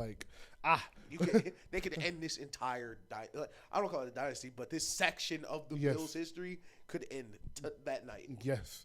Seahawks, 49ers. I'm going to go Seahawks. Really? I'm going to go Seahawks for the same reason I went 49ers versus the Eagles. I don't know if it's, football gods, or whatever it is. Being that best team that week, it's just law of averages. Yeah. You are, meant to come down. Yeah. And the Seahawks are a really good, really skilled team in division. They need these games. They're fighting for playoff spots too. I think the Seahawks are going to come out, I think it'll be a close game. I think they squeak it out at the end. Okay. I'm going to stick with the 49ers because they are so hot. Yeah. But I don't think you're crazy about that pick because the Seahawks have been playing so bad and they need one bad if they want to stay in the playoff. I think they have the offensive talent to not fall too behind. Okay. I think they have the offensive talent to sustain, stay in it, and make Brock Purdy have to make throws, make them have to play a certain way, as opposed to, we're up 10, third quarter, we got the ball, it's CMC downhill. Right. Okay.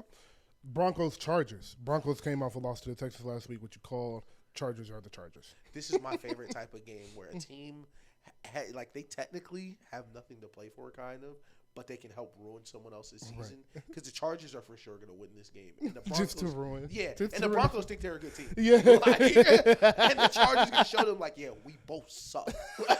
It's me, it's us in here. I 100% agree that's going to happen. I got the Chargers in that game. And lastly, Sunday night, Eagles, Cowboys at home. Who you got? Cowboys. I got the Eagles 31-28. For the game-winning field goal, Jake Elliott. Actually, the last one. Titans, Dolphins. Dolphins at home Monday Night Football. Oh, Dolphins going to get him 45. Yeah, that's going to get ugly. How far is Rico away from 2,000? He might get it that game for real. He got to get, I think, 300 yards or so, like 390 something, 400. Okay, 400 might be a reach, but I think he can go for 2. I think that, so we can really close it with the MVP stuff. Yeah, for sure. CMC, for sure. Brock Purdy, Tyreek. I think for either CMC or Tyreek, a skill position to win the MVP, they have to explode at least 1 week. Yes. I think a 300-yard game from Tyreek could do it. I think a 4-touchdown game from CMC could do it. But Dolphins got a lot of trash teams on their schedule. Be on the lookout, especially because Mike McDaniel's that type of coach, dude. I was about to say, they're going to want – both of these teams are going to want them to go get it. So, agreed. Yep. You're 100% correct. What also is important is that they have a moment. Yeah.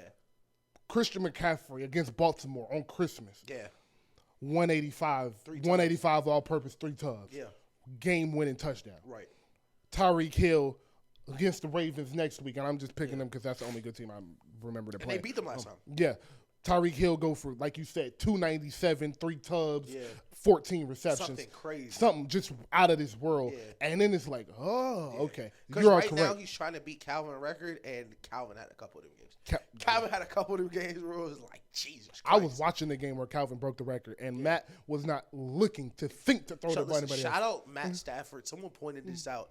Quarterback for both Calvin Johnson and Cooper Kupp's record-breaking season. Yes. My type of guy. My type of guy.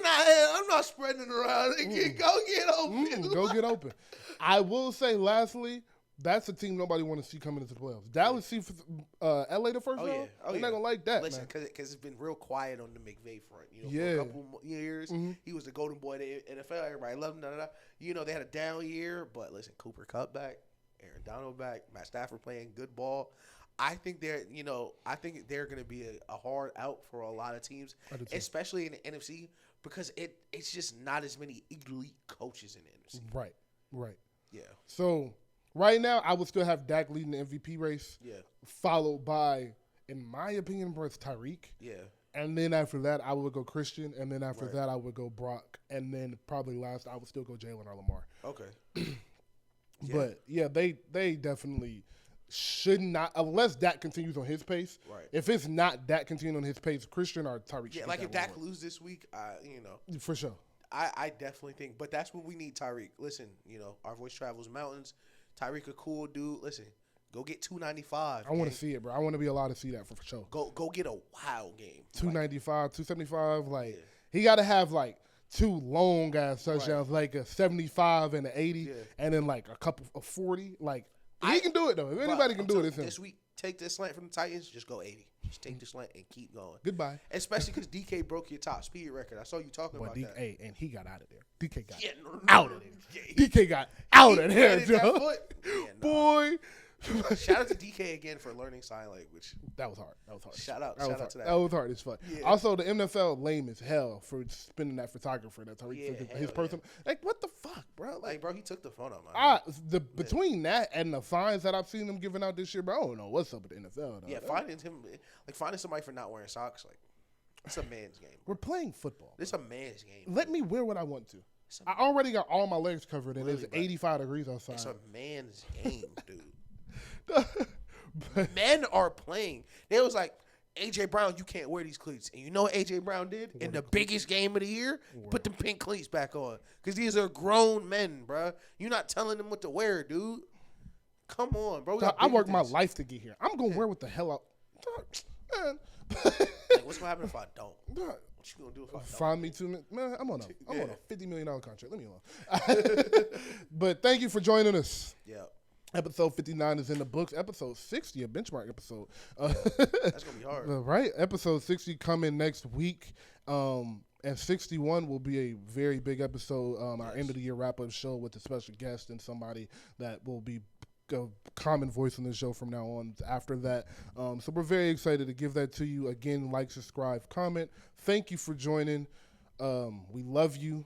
Let people over in traffic. Yeah. Salute to the women as always. Fuck-ish. 5 more minutes. I watched the Truman Show. No. Okay, let's go. All right. That shit was crazy. Right? That shit was crazy. Right? So I watched the Truman Show that night. The night you left, I rolled up, watched the Truman Show. Me and Taylor sat up, and it's on YouTube TV. Luckily, it's not on HBO anymore. They took it off. But it's on HBO Max. I mean, it's on YouTube TV. Yeah. All right. So real shit. That's one of the 5-6 best movies I've ever seen. I'm telling you, bro.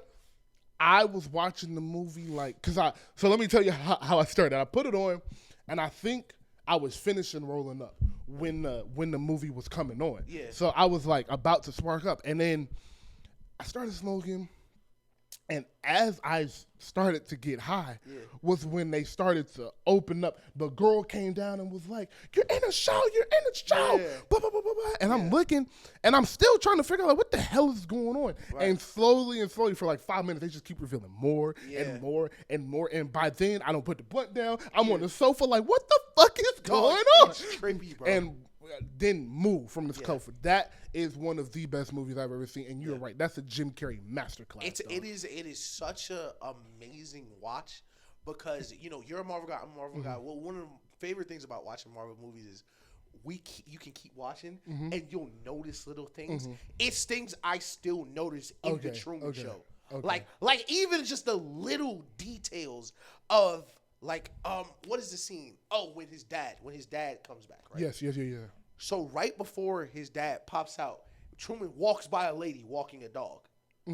And when his dad pops out, everybody do the thing, they're grabbing him and they're pulling his dad on the bus. And if you look at Truman's feet, it's the dog she was just walking. Because they're holding Truman's dad. Like the dog is just running away now. Because nobody's walking it. Because it was that much of an instant call. It's so many elite things. Like the guy, this used to drive me crazy. You know I'm a movie stickler.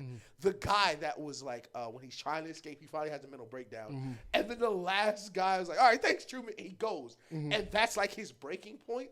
The reason that guy is such an untrained, like he said Truman name by accident, because he's literally an untrained extra. Like he's so far out of the city, the actors they're bringing in are not used to being on TV. That's why he's staring at the camera and shit like, oh my God, it's Truman. Like it's so many little things in that movie, bro. I love that movie so much. And the ending, listen, now that you've seen the ending, dog. It's beautiful. It's just beautiful. That is beautiful. Like it was like I just literally just started laughing. Like we didn't tell it at the same time. I was like, yeah, that's how you end a fucking movie, bro. It's like, so beautiful. Like and so many artists have talked about this. The utter belief, because that's really what the movie about. Believing in yourself so much, you're willing to die to prove the rest of the world wrong. Yes, he was willing to drown. Yes, just to prove something nobody could believe. It's a man. I'm telling you, for audience, go watch it. One of my favorite movies ever. It is worth the watch. It's so good. I've watched it a million times. Jim Carrey's. Everybody's. It's so good. It's a phenomenal film, bro. The acting in the movie was amazing. I love the set design. Oh yeah, it literally looked like it looks like a TV show, bro. I love the idea behind the Truman Show because I feel like how twisted niggas are, that's some real shit that would go on. What's so crazy about the Truman Show? This happened. They made this whole movie before social media. They made this whole movie before influencers. All that stuff. Yeah. That is why it's so crazy, because it wasn't even meant to look into the future, and that's still where we are. Facts. Like that's literally still like if the Truman Show dropped. Like if they made it, I'm not a remake guy. I don't think anybody else should try to do it just because it was done so perfectly the first time. But if this movie dropped today, the parallels between it, like, bro, like it's so ridiculous.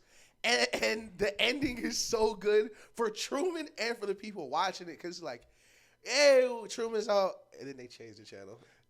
And they just go watch something else. Like we just move on. Like end of the season, thank you, bro, and we out of here, dog. But I fucking man, it was that shit was phenomenal, bro. Yeah. I seriously got up and I was like, damn, I'm glad he told me to watch that shit, and I'm glad I listened, because usually I don't be like I will go a movie somebody will tell me to watch, I will watch, and I'll text him 6 months later like, hey, I'm watching that movie you told me to. But I was like, he seemed really adamant about that, bro, and I was so like, and then I saw I think it's only like an hour and 40 minutes, so it wasn't long. And I was like, yeah, let me watch. Yeah, it gets right into that shit was. But I remember my first watch being, it's definitely a trippy first watch.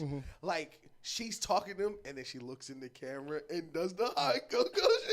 Like, bro, no, the advertisement through the shit was crazy, bro. Yeah. Because you don't really pay attention to it. It looks like normal shit. Yeah. Normal just posters and advertisement in the town, and then after you learn that they are advertising, you start to look at the advertisement and realize it says so and so coming soon, or so and so out now, or look online today to purchase bro, like genius, it's bro, amazing. Just genius. Dog, it's so, bro, it's literally too many things to name. It's perfect. Man. I'm probably gonna watch it again in like 2 months, and like on a week where we don't got a lot to talk about. Probably next summer when we don't got a lot to talk about. I'm gonna watch it and we can really talk about it. That shit is fire, dog. Dude, that shit shout is fire. Out Jim Carrey, gang. That shit is fire. But I said this, we need to do like a movie episode, but I take Jim Carrey top 3 movies versus any white actor. We'll go there. That's for the Patreon. When we get 2 more mics, and have some people in here, we're gonna have some fun next time. That's for the Patreon. Sure. Like, for sure. We need movie versus like niggas need to bring their actor and bring their movies, and let's do it. Bring for sure. Movies, bro. That's a great topic. Listen, I'd put The Mask, The Grinch, and Truman Show versus anybody. I haven't seen The Mask either. So what? Oh my God. Okay, The Mask I know is on HBO. The Mask is on HBO for sure. I've seen the movie and I know that movie is good. I just haven't watched it. I'll get to it though. I'll get to it. Before we do that, before we get to that, and I'll take all movie recommendations and watch everything before we have that conversation. We definitely need to do that. Invite a couple cinephiles. For sure. So Tyrone come on the episode. That boy love movies more than anybody I know. Yeah. Tyrone and Grace or Tyrone and Chris or something like that. Somebody watch. Yeah, Grace watch hella movies. Yeah. So yes, she does. Yeah, Tyrone and Grace. That'll be a great episode. All right. For real this time. Sorry about that. Subscribe to the Patreon, Subscribe to the Patreon, man. We gonna get there. Get my HBO list. YouTube. We gonna have a good time, man. We gonna have a good time. Y'all continue to subscribe, continue to support, and we got some things coming. Again, thank you. We love you. Be safe. Let people over in traffic. Atlanta, the greatest city in the world. Boom, boom, boom. Bow.